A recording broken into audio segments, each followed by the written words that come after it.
नहमदुहु व नुसल्ली अला रसूलिहिल करीम। औज़ु बिल्लाहि मिनश शैतानिर रजीम। अल्लाहुम्मा सल्ली अला मुहम्मदिन व अला आलि मुहम्मद सल्लल्लाहु अलैहि वसल्लम। मेरे प्यारे दोस्तों, बहनों, भाइयों, बेटों, बेटियों, आज आपको मैं दज्जाल के बारे में बताऊंगा जो नबी पाक सल्लल्लाहु अलैहि वसल्लम ने बयान फरमाया और इसके बचने का भी तरीका बताया कि कौन सी सूरत पढ़नी है और उसकी कौन सी आयत पढ़नी है। नबी पाक सल्लल्लाहु अलैहि वसल्लम ने दज्जाल के बारे में बयान फरमाया और इतना बंदोबस्त किया से कि सहाबा रज़ी अल्लाह ताला अन्हु ने कहा कि मदीना के नखलस्तान में आ ही गया है।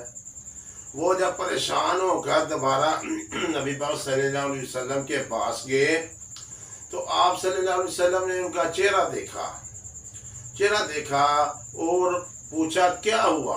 आपने वाक़या साहबा ने फरमाया, आपने समझा, कहा कि हमने तो समझा कि दज्जाल आ गया है।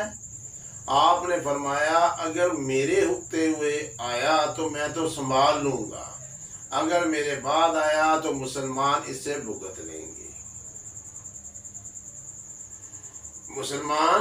भुगत लेंगे, और दज्जाल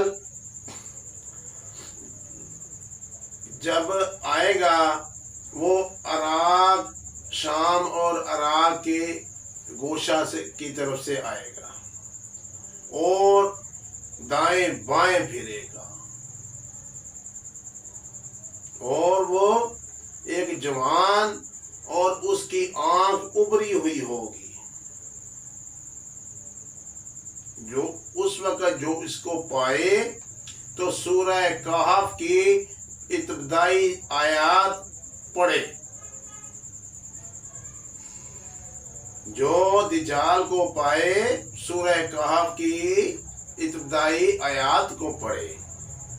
दज्जाल इस कौम के पास जाएगा, अगर कौम इसको मानेगी तो वो बारिश होगी उधर, फिर जमीन खेती उगाएगी, दरख्तों पर फल लगेंगे, उनके जानवरों में तरोताजा दूध निकलेगा ज्यादा। फिर साहबा ने कहा वो दज्जाल कितने दिन रहेगा। आप सरकार सल्लल्लाहु अलैहि वसल्लम ने फरमाया 40 दिन। एक दिन एक साल के बराबर, एक दिन एक महीने के बराबर, एक दिन एक हफ्ते के बराबर और बाकी दिन अपने मामूल के मुताबिक होंगे। तो साहबा ने कहा या रसूलल्लाह उस दिन फिर एक दिन की नमाज पढ़ेंगे। आपने फरमाया अंदाजा लगा लीजिएगा। साहबा ने कहा कि दज्जाल की रफ्तार क्या होगी। आपने फरमाया जैसे हवाएं बादलों को लेके चलती हैं, बादल भागता है कि हवा के आगे, वो ऐसे भागेगा और जो कौम उसका कहना नहीं मानेगी तो वो जमीन को कहेगा खजाने निकालो, सारे खजाने, फल, दरख्तों से फल, जमीन से खजाने, उसके शहद की मक्खियों की तरह उसके पीछे भागेंगे। फिर वो एक नौजवान को पकड़ेगा, उसको कत्ल करेगा, कत्ल करके उसके 2 टुकड़े दूर फेंकेगा और उसकी स्पीड ऐसे होगी जैसे कमान से तीर निकलता है। फिर वो दूर जाके गिरेगा टुकड़े और फिर आपस में जुड़कर वो जवान हंसता हुआ उसके पास आएगा। फिर मसीह बिन मरियम आएंगे, अल्लाह पाक की तरफ से मसीह बिन मरियम आएंगे।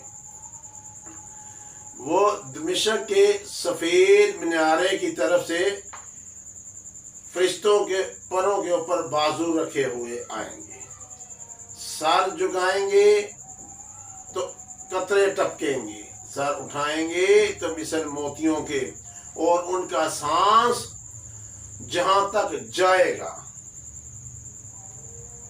तो लोग मर जाएंगे जो उसके फितने में थे। फिर आप दज्जाल के पीछा करेंगे दज्जाल का जब पीछा करेंगे तो बाबुल अद के पास जाकर उसे कत्ल कर देंगे। फिर जिन्होंने दज्जाल की बात नहीं मानी होगी उन ईमान वालों को आप जन्नत का दर्जों का बताएंगे। फिर हज़रत ईसा अलैहिस्सलाम को वही नाज़िल होगी कि मेरे बंदों को लेकर कोहे तूर पे चले जाओ। वो कोहे तूर पर चले जाएंगे। फिर यजूज मजूज की कौम पहला उसका जो ग्रुप होगा बहीर तबरिया से निकलेगा और उनका सारा पानी पी जाएगा।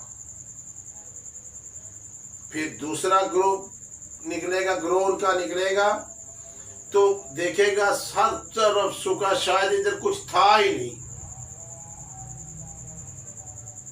फिर हज़रत ईसा अलैहिस्सलाम और इनके ईमान वाले बंदे मोमिन दुआ करेंगे, या अल्लाह इनको गर्दन की गिल्टी की बीमारी दे, सब मर जाएं। और इनको गर्दन की गिल्टी की बीमारी आएगी और सब के सब मर जाएंगे। फिर हज़रत ईसा अलैहिस्सलाम और ईमान वाले नीचे उतरेंगे। नीचे जमीन पर जगह ही नहीं होगी, हर जगह पर लाशें बिखरी होंगी, बदबू आती होगी, हर तरफ बदबू ही बदबू।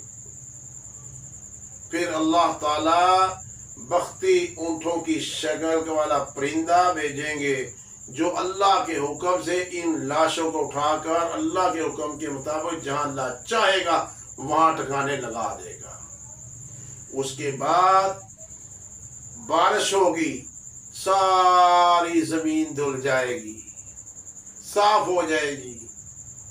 फिर मेरा अल्लाह पाक हवा चलाएगा और जितने मोमिनून ईमान वाले जो उस वक़्त इसकी बात नहीं मानी जिन्होंने, उनकी बगलों से हवा गुजरेगी और सब की रूहें अल्लाह की तरफ परवाज हो जाएंगी।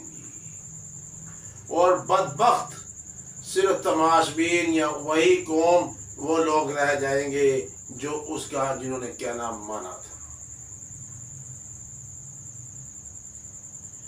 दोस्तों, नबी सरकार सल्लल्लाहु अलैहि वसल्लम ने दज्जाल के बारे में ये बयान किया। कल आगे इसके बारे में मैं दूसरे मालूमात बताऊंगा। और कहा कि सूरह कहफ की इब्तिदाई आयात पढ़ा करें, इसलिए सूरह कहफ को आप आज से ही कोशिश कर लें, अपनी जिंदगी का हिस्सा बना लें, पढ़ा करें। उसकी तो वैसे ही बड़ी फजीलत है। इब्तिदाई आयात आपने पढ़नी है।